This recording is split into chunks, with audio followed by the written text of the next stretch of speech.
Assalamualaikum warahmatullahi wabarakatuh. Apa kabar anak-anakku semua? Sehat semua kan?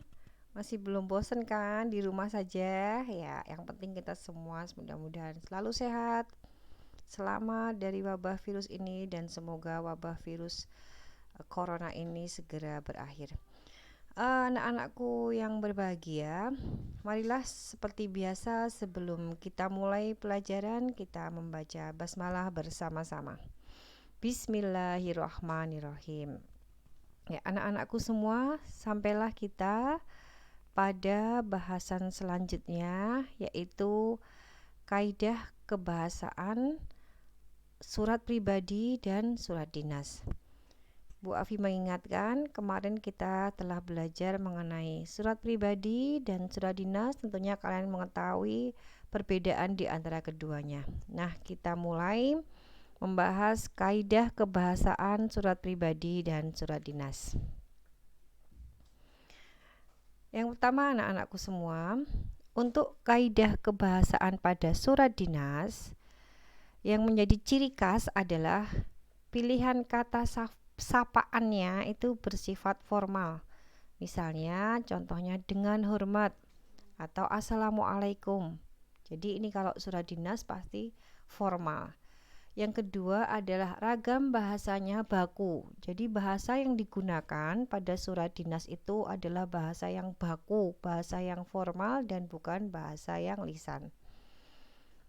Yang kedua, anak-anakku, kaidah kebahasaan pada surat pribadi. Ciri kaidah kebahasaan pada surat pribadi yang pertama adalah pilihan kata sapaan bersifat pribadi, yaitu katanya itu mengandung emotif dan ekspresif.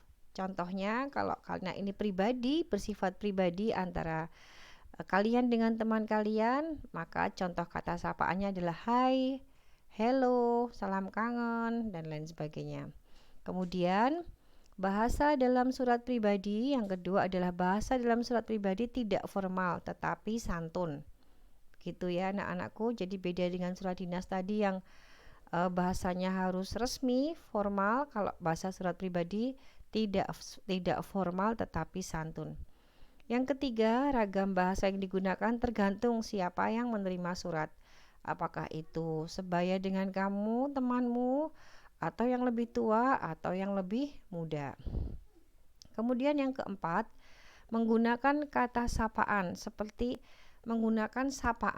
orang bercakap-cakap. Jadi kalau bahasa surat pribadi itu lebih santai, tidak resmi. Jadi bisa gunakan kata sapaan seperti orang bercakap-cakap seperti biasa. Kemudian yang kelima adalah menggunakan kata ganti orang pertama untuk si pengirim dan kata ganti orang kedua untuk si penerima. Nah, ini anak-anakku ada contoh kata-kata yang mungkin digunakan dalam surat pribadi ya. Sebagai contoh saja ya anak-anak. Contoh si penerima surat adalah teman sebayamu. Maka kamu dalam mengucapkan salam adalah salam semangat atau hai temanku, hello temanku boleh. Kemudian kalimat pembukanya, hai bagaimana keadaanmu di sana. Kemudian kalimat penutup suratnya, sekian dulu, kutunggu balasanmu. Ini sudah kalian kerjakan kemarin pada waktu tugas surat pribadi minggu yang lalu.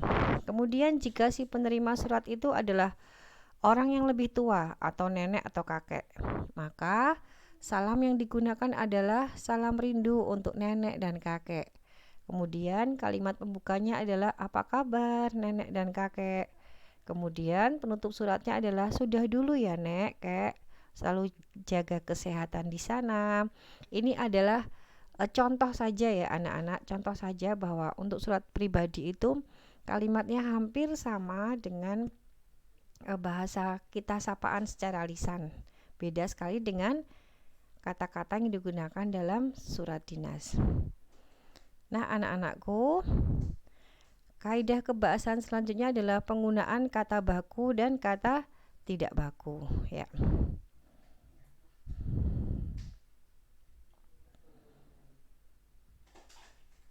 Ya. Kata baku anak-anakku adalah merupakan sebuah kata yang digunakan sudah sesuai dengan pedoman atau kaidah bahasa yang ditentukan. Ini kalian pasti pernah ingat waktu pelajaran kalian waktu di SD, kelas 6 SD, kalian pasti pernah mempelajari ini. Kata baku adalah kata yang sudah benar dengan aturan maupun ejaan kaidah bahasa Indonesia dan sumber utamanya adalah dari bahasa baku, ya ini bersumber dari Kamus Besar Bahasa Indonesia atau KBBI. Dan kata baku umumnya sering dipakai pada kalimat yang resmi, baik itu dalam suatu tulisan maupun dalam suatu ungkapan kata-kata. Jadi biasanya kata baku ini digunakan dalam tulisan yang bersifat resmi atau surat dinas maupun dalam sebuah ungkapan kata-kata yang sifatnya resmi. Ya. Selanjutnya anak-anak, ciri dari kata-kata baku. Kata baku tidak dipengaruhi oleh bahasa daerah. Yang kedua, kata baku tidak dipengaruhi oleh bahasa asing. Yang ketiga, kata baku tidak rancu atau tidak bermakna ganda. Yang keempat, kata baku tidak mengandung arti pleonasme atau pemakaian kata yang lebih daripada kata yang digunakan. Selanjutnya anak-anakku, apakah yang dimaksud dengan kata tidak baku? Nah, kata tidak baku adalah lawan dari kata baku tadi. Kata tidak baku merupakan kata yang dipakai tidak sesuai dengan pedoman atau kaidah bahasa yang ditentukan. Biasanya kata tidak baku ini sering dipakai pada saat percakapan sehari-hari atau dalam bahasa tutur. Jadi dalam surat pribadi tadi kan tidak resmi. Nah, seringlah dipakai kata-kata yang tidak baku. Tetapi dalam surat pribadi maka lebih sering dipakai kata yang baku. Nah, ini perlu kalian ketahui apakah faktor-faktor yang bisa mengakibatkan munculnya kata tidak baku. Antara lain yaitu, satu, pengguna bahasa tidak mengetahui bentuk penulisan dari kata yang dia maksud. Yang kedua, pengguna bahasa tidak memperbaiki kesalahan dari penggunaan suatu kata. Itulah yang mengakibatkan kata tidak baku itu selalu ada. Kita hampir tidak tahu itu kata itu benar atau tidak, karena yang tidak benar itu selalu dipakai terus dan tidak ada perbaikan. Nah, nanti kita akan latihan supaya kalian tahu mana yang baku dan mana yang tidak baku. Yang ketiga, pengguna bahasa dapat terpengaruh oleh orang-orang yang terbiasa memakai dengan kata yang tidak baku. Nah, ini seringnya bertemu dengan orang dengan penggunaan bahasa yang berbeda. Nah, lazim terdengar, kemudian kita tahu bahwa kata itu salah tapi dipakai terus. Yang keempat, pengguna bahasa dapat terbiasa memakai kata yang tidak baku tanpa dia tahu mana yang benar dan mana yang salah. Nah, ini anak-anakku ada beberapa tabel contoh kata baku dan tidak baku. Yang pertama, contoh kata baku analisa.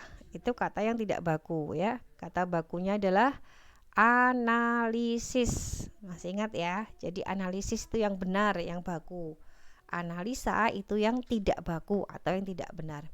Apa artinya analisis? Yaitu penyelidikan terhadap suatu peristiwa untuk mengetahui keadaan yang sebenarnya.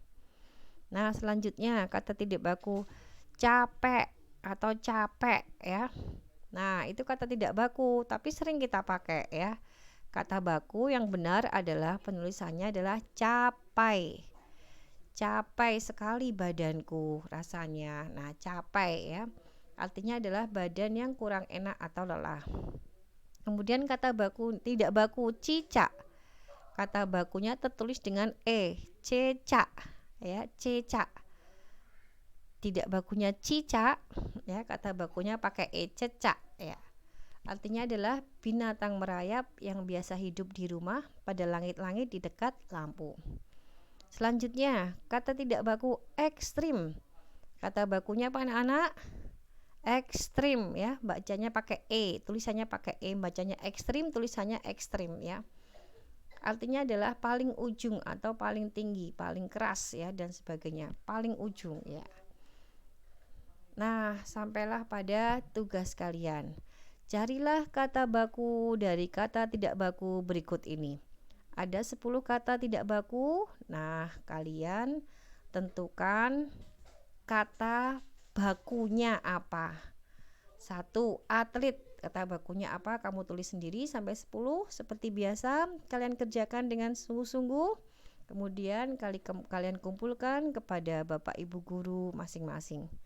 Demikian ya anak-anakku semua, pelajaran pada hari ini mengenai kaidah berbahasa pada surat pribadi dan surat dinas.